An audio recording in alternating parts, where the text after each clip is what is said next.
আসসালামু আলাইকুম স্টুডেন্ট, শিল্প সাহিত্য সংস্কৃতির দ্বিতীয় ক্লাস আজকে শুরু করছি ক্লাস 12-এর জন্য। দেখো যে পর্বগুলো, প্রত্যেকটি পর্ব নিয়ে একটু করে আলাপ আলোচনা করবো। নাম্বার 1 সঙ্গীত,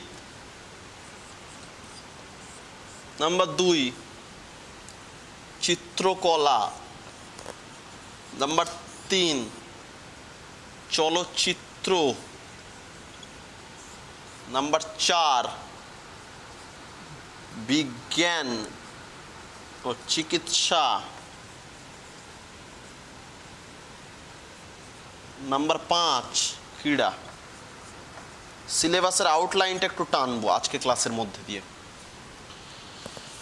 সঙ্গীত সাধারণত যে ধরনের প্রশ্ন পড়ে, আজকে বিষয়বস্তু ভিত্তিক আলাপ আলোচনা নয়, কিন্তু আজকে আউটলাইনটা টানছি। বিষয়বস্তু ভিত্তিক আলাপ আলোচনা যখন হবে টোটালি, তখন কিন্তু একটা একটা পার্ট নিয়ে আলোচনা হবে।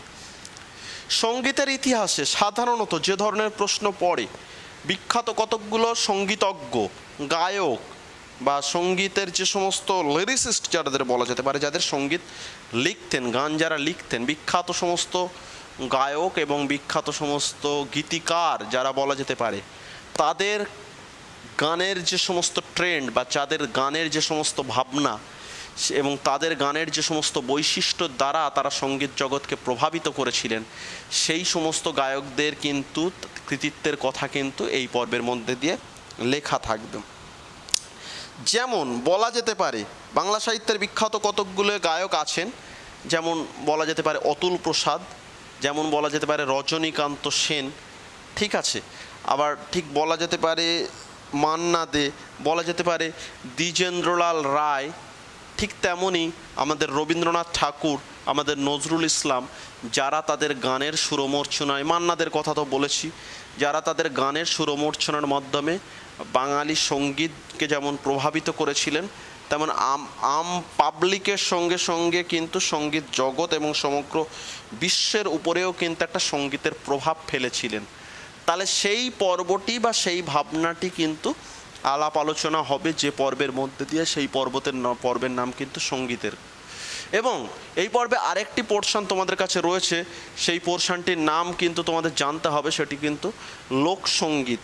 এই যে লোকসঙ্গীত, আমরা বাউল শুনি, আমরা আখড়াই শুনি, আমরা খেউড় শুনি, আমরা তরজা শুনি, আমরা হাপ আখড়াই শুনি, আমরা কীর্তন শুনি, এই যে জায়গা, যেমন মুর্শিদি গান শুনি, আমরা ভাটিয়ালি গান শুনি, এই নিজস্ব গান, এই গানগুলোর ট্রেন্ড, এই গানগুলো কেন, এই গানগুলোর সঙ্গীতের ক্ষেত্রে প্রভাব কি, এই যে টোটাল বিষয় বা এই যে টোটাল ভাবনাটি কিন্তু আলাপ আলোচনার জায়গা কিন্তু সঙ্গীতের ইতিহাসের মধ্যে রয়েছে।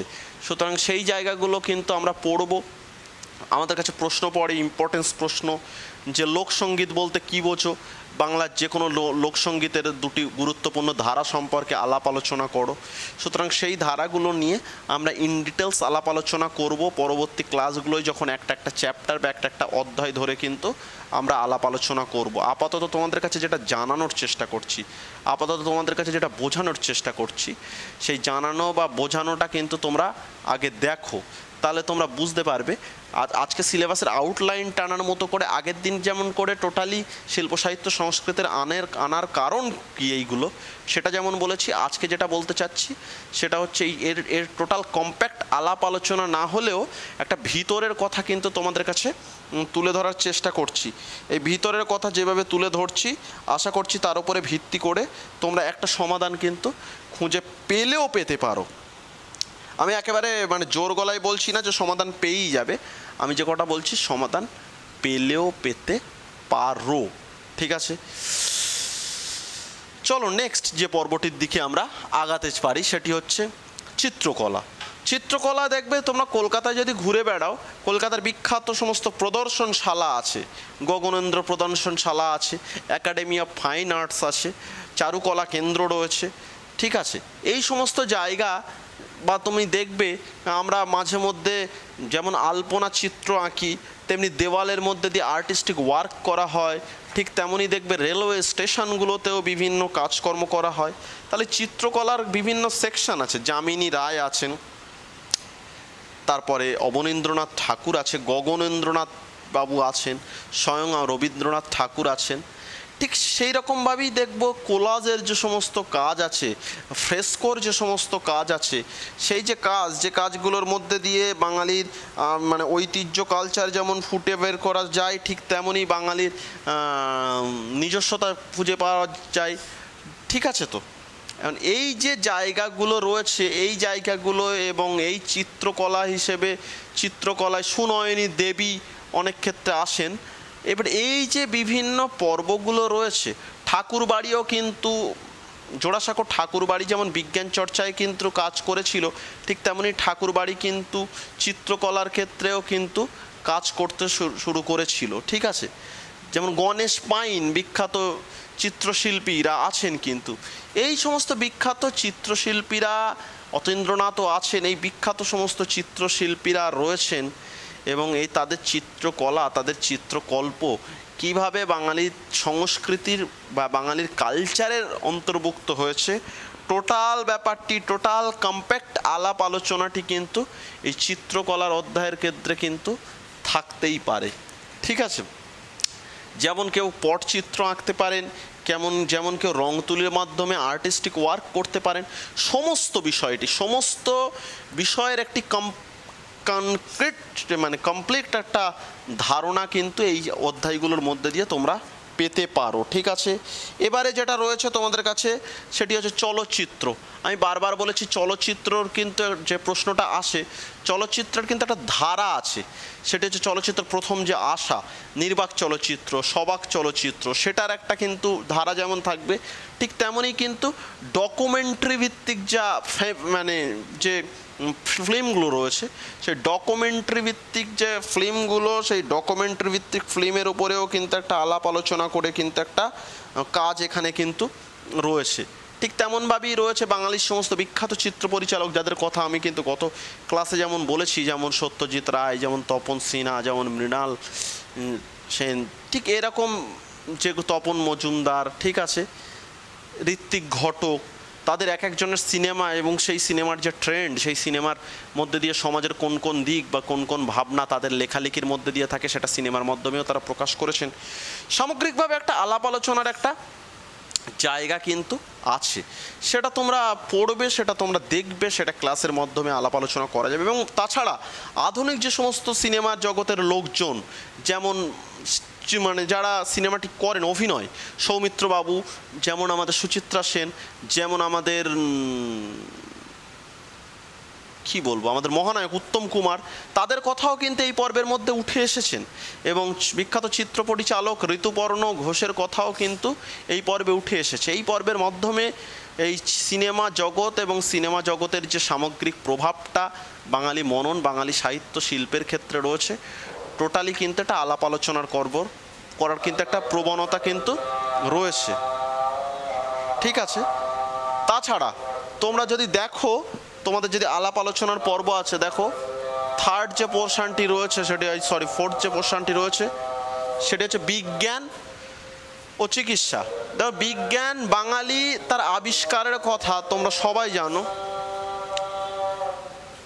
বাঙালি তার আবিষ্কারের কথা জগদীশচন্দ্র বসু থেকে শুরু করে, আমরা বলেছি প্রফুল্লচন্দ্র সেন থেকে শুরু করে, নানান যে বাঙালি যে শিল্প ক্ষেত্রে, চিকিৎসা ক্ষেত্রের সঙ্গে সঙ্গে বাঙালি যে শিল্প ক্ষেত্রে, এই শিল্পবোধের প্রকাশের মাধ্যমে বাঙালি তার শিল্পতাত্ত্বিক মানসিকতার প্রকাশ করেছিলেন।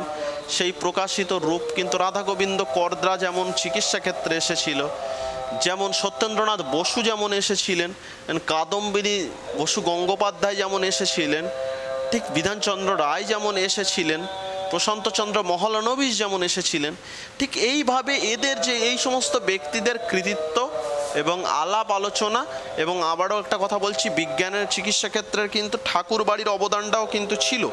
এই সামগ্রিক বিষয়টা আমরা এই অধ্যায়ের মধ্যে দিয়ে এই পর্ব আলাপ আলোচনা করব, এবং প্রশ্নটি কেমনটি পড়তে পারে সেটাও কিন্তু তোমাদের বলা হয়েছে। ঠিক আছে? এই ধরনের প্রশ্ন পড়বে যে কোনো ব্যক্তি, এবং ব্যক্তির কৃতিত্ব ভিত্তিক প্রশ্ন কিন্তু তোমাদের পড়বে। লাস্ট এই চ্যাপ্টারের যেটা পর্ব, সেই পর্বটির নাম হচ্ছে ক্রীড়া।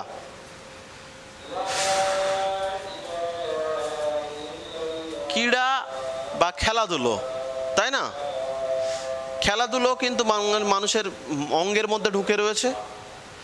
আমরা সবাই বলি সব খেলার সেরা বাঙালির তুমি ফুটবল।